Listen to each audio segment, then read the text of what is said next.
about policing the straits because they are the ones, we don't get oil, very little, 1%, 2%.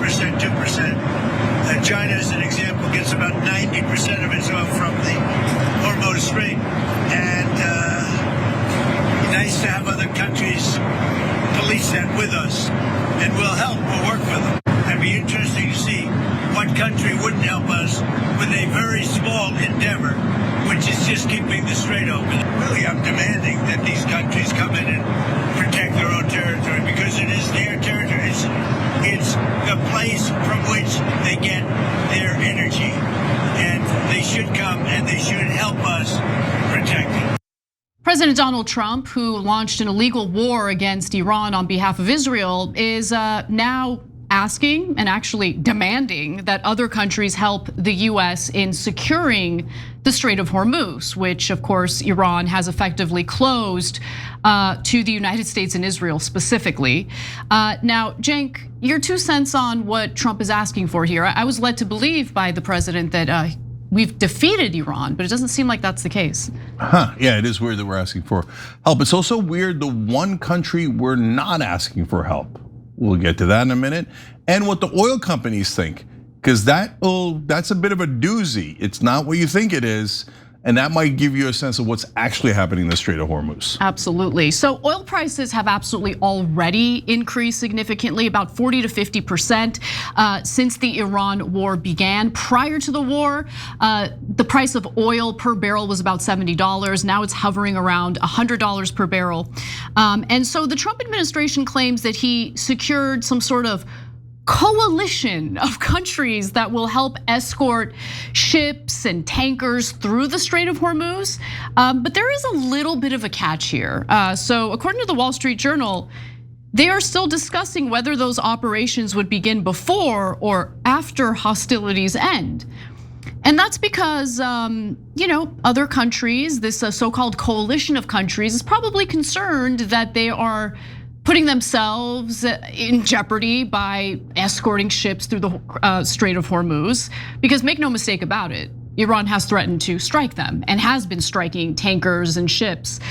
So judging by the response of Germany's defense minister, they won't be taking part in this coalition. They were pretty blunt about it. So he says, quote, "What does Trump expect a handful or 2 handfuls of European frigates to do in the Strait of Hormuz that the powerful US Navy cannot do? This is not our war. We have not started it." In addition to that, the European Union's foreign policy chief also responded frostily to Trump's request for help, saying the strait is out of NATO's area of action. You have other countries who have weighed in on this, including Japan, Italy, and Austria, who have announced that they will not be joining this so-called coalition. I don't really know which countries are in the coalition. Trump hasn't given us any clarity on that. Meanwhile, US Treasury Secretary Scott Bessent just announced that the United States is allowing Iranian ships to travel through the Strait of Hormuz, as if the US is in control of the strait. Obviously they're not, but it doesn't surprise me that they're not attacking Iranian vessels because of the fact that more oil supply will hopefully help to alleviate some of the pressure in the oil markets. But nonetheless, here's Bessent. We are seeing more and more the fuel ships start to go through. The Iranian ships have been getting out already, and we've let that happen to supply the rest of the world. We've seen Indian ships go out now, so the Indians who rely very heavily on Gulf oil. We believe some Chinese ships have gone out. So that should start ramping up before there are any the flotillas or protective armadas in the Gulf. So we think that there will be a natural opening that the Iranians are letting out. And for now, we're fine with that. We want the world to be well supplied. For right now, we're fine with that. We're fine. Of course, you're fine with that. Of course, you want more supply of oil. Real quick, I misspoke.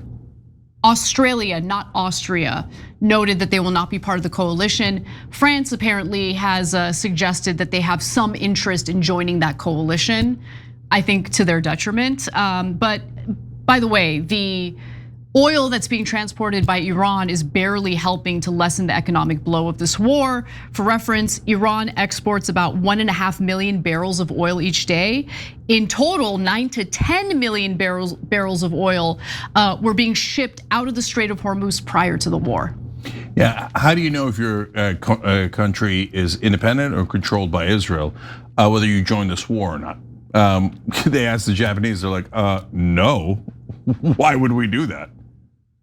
Because there really is no reason to do that unless all of your politicians are bribed or blackmailed by the Israelis. I mean, what the hell does Japan want to get into a war with Iran for? What kind of a mental ask is that?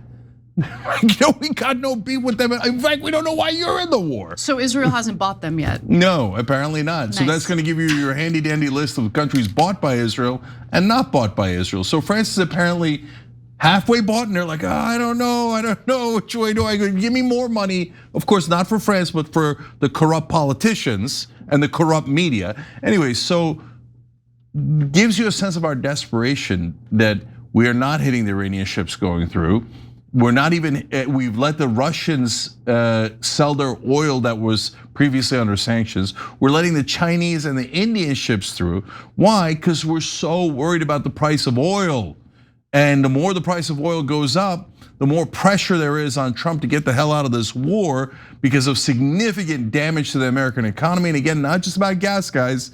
Oil goes into plastic and almost everything we make. So now market analysts are warning about economic destruction in America, okay? So that's why we're like, Chinese, Russians, they're fine. Iranians, even the guys we're at war with, fine, just please sell the oil. So of course, who are the only people who can't go through the Strait of Hormuz? All of our allies, which now think, how much damage is it to be an American ally?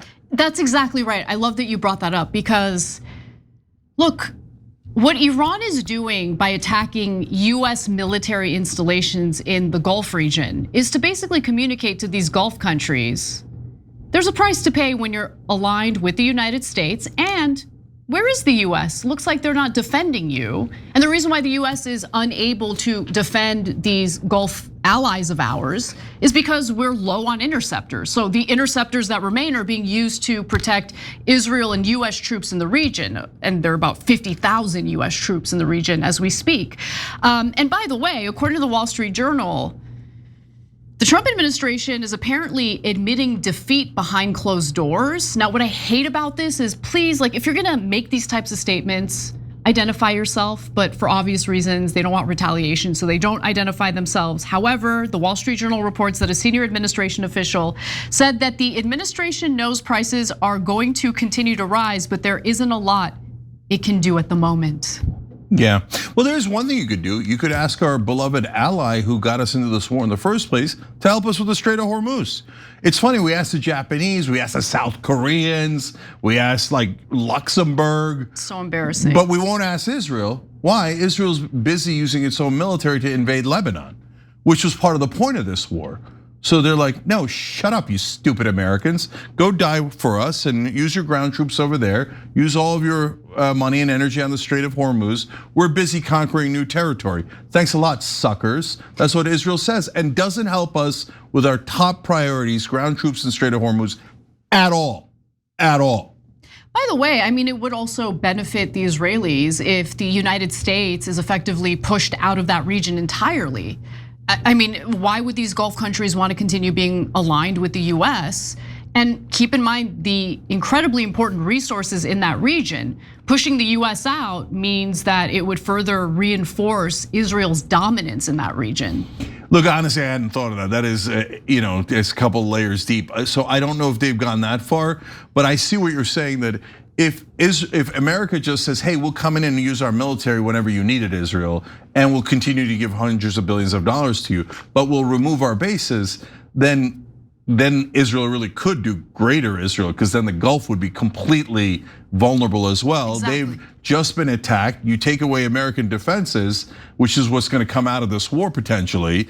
Then Israel thinks, thank you very much. That's exactly right. You eliminated all of my enemies, all of my neighbors, any ability to defend themselves. So here I go taking more and more land. And then we'll get our idiots in American media, who are the worst so-called reporters in the world, to tell you that we're doing self-defense. Every time you ring the bell below, an angel gets his wings. Totally not true, but it does keep you updated on our live shows.